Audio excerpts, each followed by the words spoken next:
In the heart of the ancient world, there once stood a city unlike any other.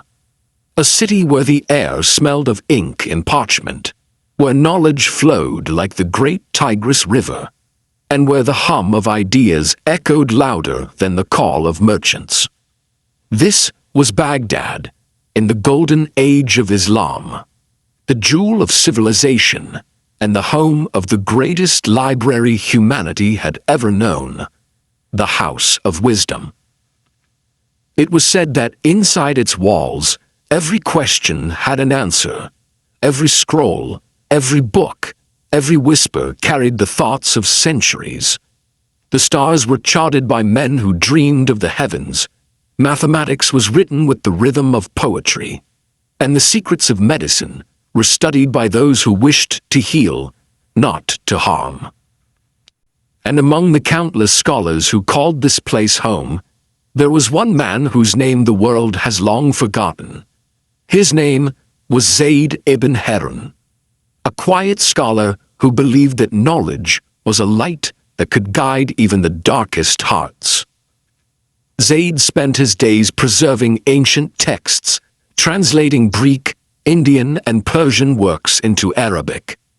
His nights were spent under the flicker of oil lamps, his fingers stained with ink, his eyes weary but filled with wonder. He often whispered to himself, "Knowledge is the voice of God, and every book is a prayer." But one evening, the wind carried a whisper far more terrifying than any he had heard before. The Mongols were coming. Word spread through the streets like wildfire. Baghdad, the city of peace, was about to face destruction. The scholars trembled. The caliph's guards readied their swords. Mothers clutched their children and prayed to the heavens. For Zayd, there was only one thought: the library, the House of Wisdom, the very heart of human learning, must be saved. He gathered a small group of scribes, students, and bookkeepers. Together, they swore an oath that even if Baghdad burned, they would not let the memory of the world vanish into ash. Days turned into chaos. The Mongol armies surrounded the city. Siege engines roared. The sky turned black with smoke, and the river that once shimmered with sunlight grew dark with despair. Zayd and his companions worked in silence. They moved through the endless corridors of the library, wrapping scrolls in cloth, sealing them in clay jars, and hiding them beneath the floors. Some they buried behind walls, others they lowered into wells. But still, there were too many. Thousands of books lined the shelves like sleeping souls, waiting to be awakened.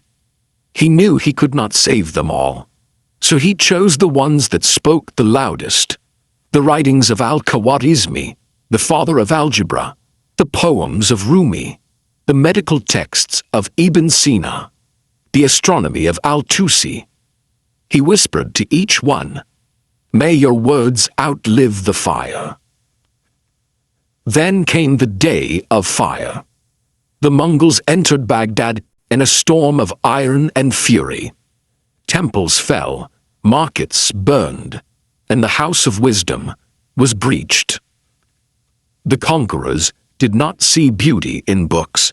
To them, the scrolls were nothing but fuel for their wrath. They tore through the shelves, throwing manuscripts into the Tigris River.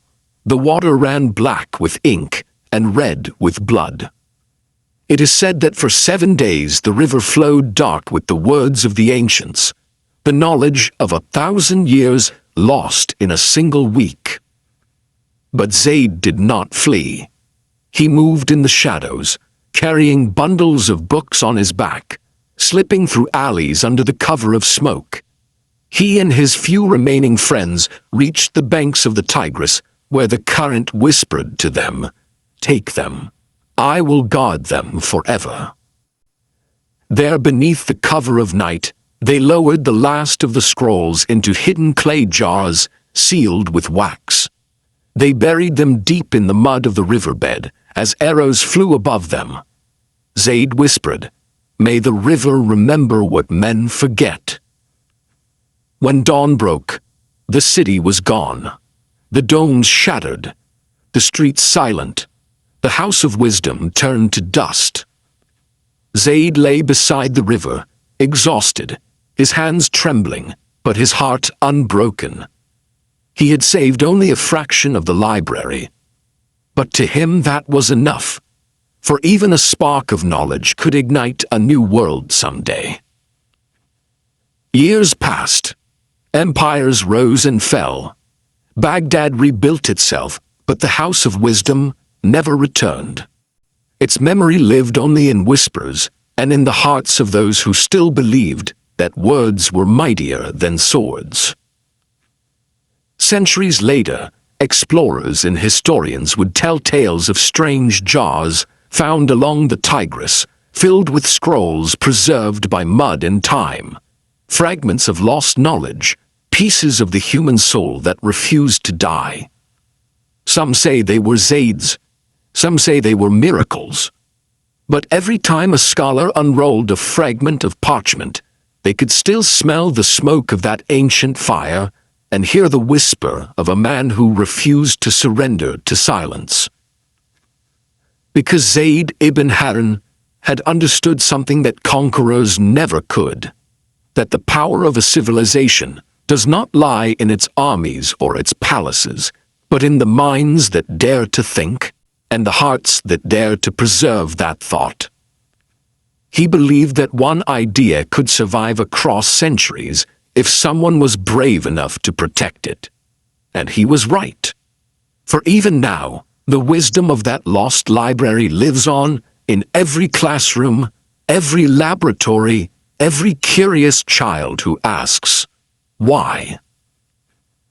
And so the story of the Whispering Library of Baghdad is not a tragedy, but a testament. It reminds us that knowledge can be burned, drowned, or buried, but it can never truly die. It waits, patient and silent, until someone listens once more. When you close your eyes and hear the rustle of a turning page, remember that it is the same sound that once echoed in the House of Wisdom. Remember the scholars who risked everything so you could read, think, and dream. Zaid's name may have vanished from history, but his act of courage lives within every book you open, every idea you explore.